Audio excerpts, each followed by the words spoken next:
Assalamualaikum warahmatullahi wabarakatuh. Saya perwakilan dari kelompok 3 ingin mempresentasikan tentang rawat inap. Dan saya sendiri Mas Indah Karisma dengan NIM 1219027. Dan saya Fevi Randi Akbar Wicaksono dengan NIM 12191210. Dan saya Muhammad Rafli Darmawan dengan NIM 12191052. Dan saya Sasarani dengan NIM 12191454. Dan saya Ngaraman Saputra NIM 12191587. Sini saya dan teman saya akan mempresentasikan tentang rawat inap, dan sini anggota nama kelompok dan NIM-nya. Next. Dan apa saja sih yang pengen kita bahas itu? Yang pertama ada pengertian database, jenis-jenis database, manfaat database, fungsi database, struktur database, konsep dasar, alur, IRD, LRS, tabel, mengenal dasar perbedaan dan langkah program yang dibuat. Next. Yang pertama itu ada pengertian database. Pengertian database adalah gabungan informasi yang memuat di dalam komputer secara terancang sehingga bisa dikontrol memakai suatu program komputer. Next. Dan yang kedua itu ada jenis-jenis database. Berikut ini terdapat 4 jenis database, yakni sebagai berikut. Yang pertama itu ada relasi. Yang kedua ada analisial, yang ketiga itu ada eksternal, yang keempat ada distribusi database. Dan manfaat database. Berikut ini terdapat beberapa manfaat dari database. Yang pertama itu menjadi bagian pokok dalam struktur informasi, mengendalikan bagian data, menjauhi keadaan ketidakteraturan data, mengendalikan kerumitan, dan melaksanakan penjaga dan proteksi data. Terus fungsi database. Berikut ini terdapat beberapa fungsi database. Yang pertama itu mengklarifikasi data, yang kedua menjauhi berjalannya ketidakteraturan data, yang ketiga ada melancarkan, yang keempat ada menopang kemampuan aplikasi yang memerlukan sebuah dokumen data. Data database. Konsep data database kumpulan dari catatan atau potongan dari pengetahuan. Sebuah database memiliki penjelasan terstruktur dari jenis fakta yang tersimpan di dalamnya. Penjelasan ini disebut skema. Ada banyak cara untuk mengorganisasi skema atau memodelkan struktur database. Ini dikenal sebagai database model atau model data. Selanjutnya, struktur database. Berikut ini adalah struktur database. Selanjutnya, 1. Data. Data adalah sekumpulan fakta mengenai objek tertentu, orang, dan lain-lain yang dinyatakan dengan angka, huruf, gambar, film, suara, dan sebagainya yang relevan dan belum mempunyai arti. Yang kedua, informasi. Informasi adalah hasil pengolahan data yang konkret dan sudah mempunyai arti untuk mencapai suatu tujuan tertentu. Selanjutnya, tabel. Tabel adalah merupakan hal yang paling mendasar dalam hal penyimpanan data yang terdiri dari file dan record. Atau kolom merupakan elemen dari tabel yang berisi informasi tertentu yang spesifik tentang subjudul tabel pada sebuah item data. Syarat-syarat pembentukan file nama pada tabel. 1. Harus unik atau spesifik. Yang kedua, boleh disingkat. Yang ketiga, pemisah sebagai pengganti spasi dalam pembentuk file adalah tanda lambang kutip 2 underscore kutip 2. Contoh kode barang menjadi KD barang, koma kode barang, KD underscore barang, koma kode underscore barang. Yang ketiga, dalam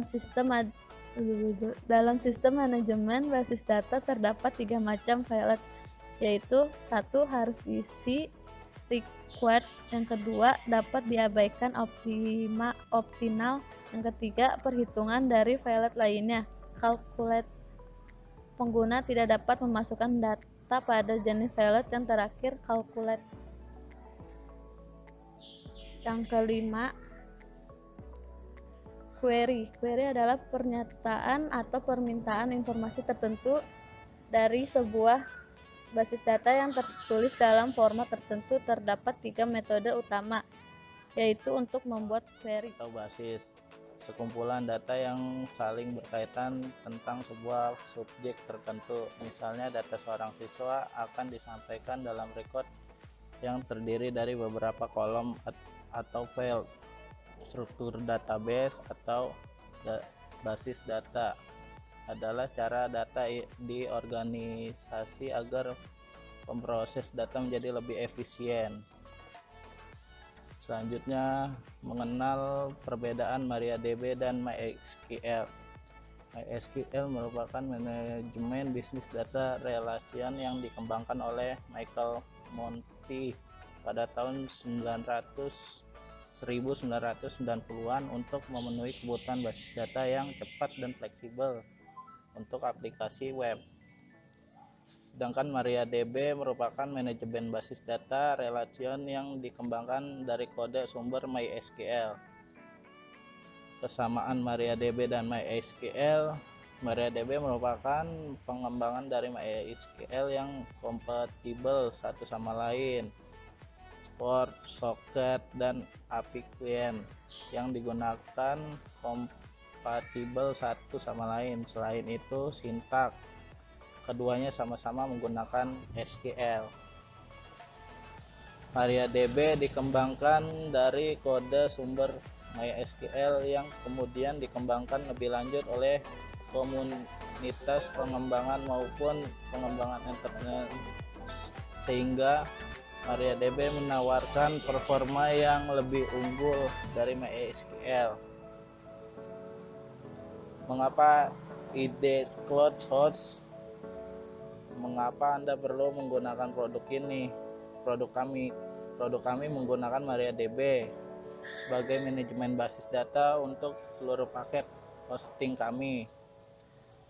Kami memutuskan migrasi agar dapat memberikan performasi yang lebih baik melihat pengguna jangka panjang, karena kedepannya sangat mungkin MariaDB akan tidak kompatibel penuh dengan MySQL. Selanjutnya adalah IRD atau singkatan dari Entity Relationship Diagram. Adalah suatu bentuk diagram yang menjelaskan hubungan antar objek-objek data yang mempunyai hubungan antar relasi. IRD itu sendiri digunakan untuk menyusun struktur data dan hubungan antar data, dan untuk menggambarkannya digunakan notasi, simbol, bagan, dan lain sebagainya.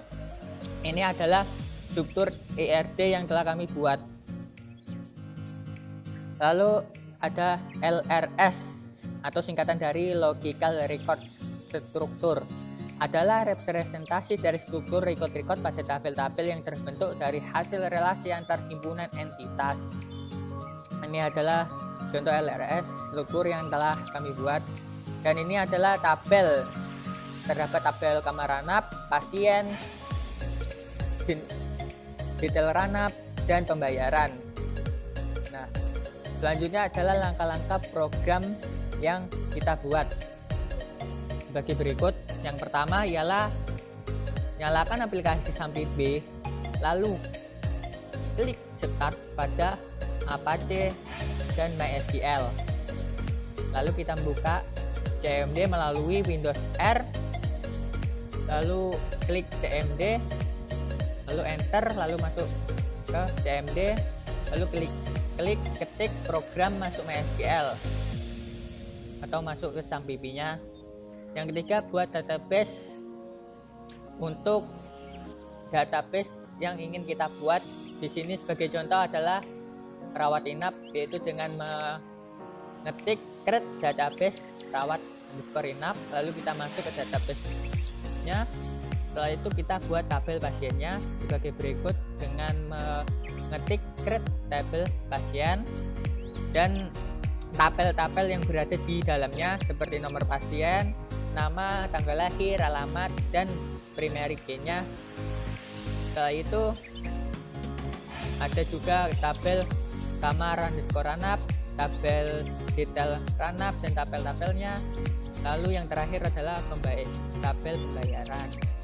Yang ke-8, masukkan record ke dalam tabel pembayaran dengan mengetikkan insert into pembayaran dan masukkan record ke nomor pasien, tanggal masuk, tanggal keluar, status pembayaran, dan total biaya, lalu values, lalu masukkan record-recordnya sebagai berikut: kodenya, tanggal masuknya, tanggal keluar, status, dan total biayanya.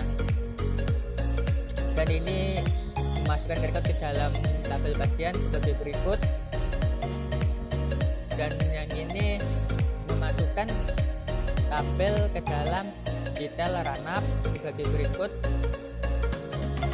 Dan yang terakhir ini adalah kamar run-up, memasukkan tabelnya ke dalam record. Nah, setelah semuanya selesai, kita bisa mengetikkan select bintang from pasien untuk melihat semua tabel yang telah kita buat tadi, rekodnya seperti apa. Nah, ini hasilnya seperti ini. Dengan select bintang from pasien, lalu selanjutnya adalah select bintang from kamar run-up. Ini adalah tabel-tabelnya dan rekodnya. Ini dari detail run-up. Dan yang terakhir adalah ini dari record pembayaran. Seperti inilah kira-kira. Ya, mungkin ini saja yang bisa kelompok kami sampaikan. Mungkin terdapat banyak kekurangan, mohon dimaafkan. Syukron, wassalamualaikum warahmatullahi wabarakatuh.